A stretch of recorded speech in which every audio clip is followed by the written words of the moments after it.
राजा का महल ऊंची ऊंची मीनारों और नक्काशीदार दरवाजों से सजा था, जहां हर कोना शान, वैभव और राजसी गरिमा की कहानी कहता था।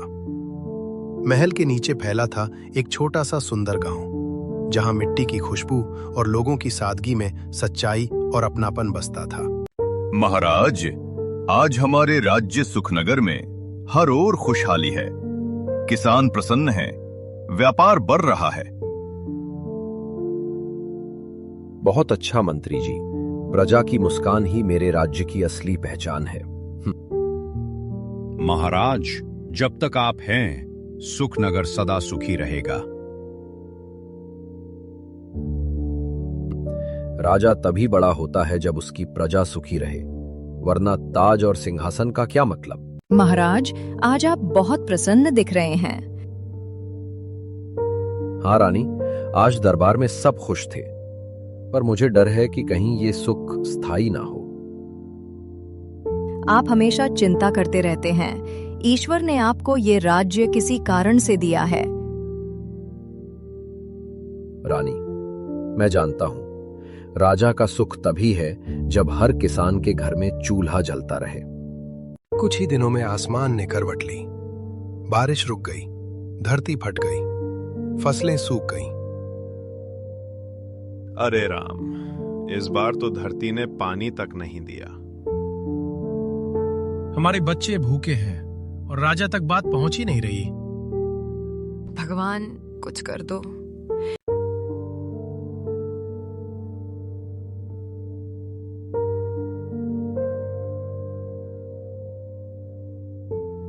महाराज, गांव-गांव में अकाल की स्थिति है।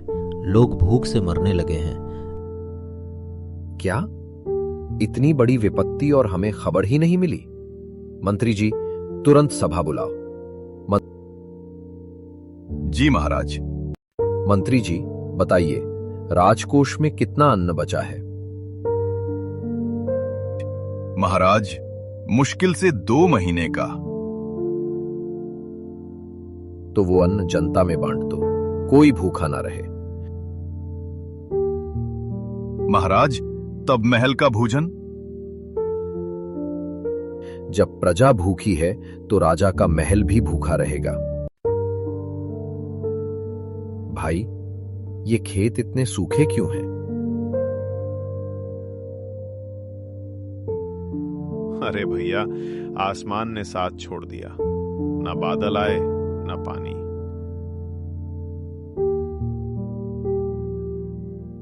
राजा कुछ कर रहे हैं क्या?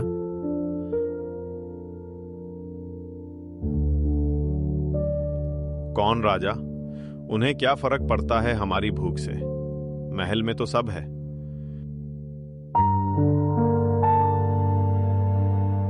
अगर राजा सब कुछ रखे और जनता भूखी रहे, तो क्या वो राजा कहलाने लायक है?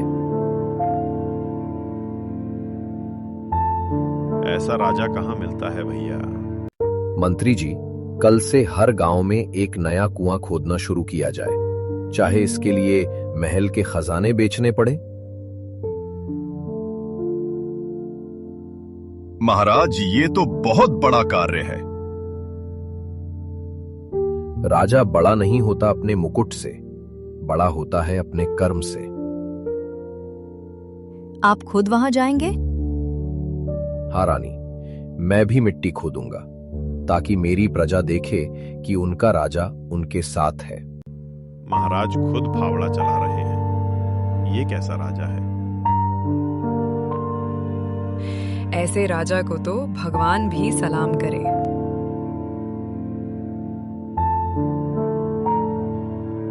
थोड़ी थकान तो है, पर जब ये पानी निकलेगा तो ये थकान मिट जाएगी।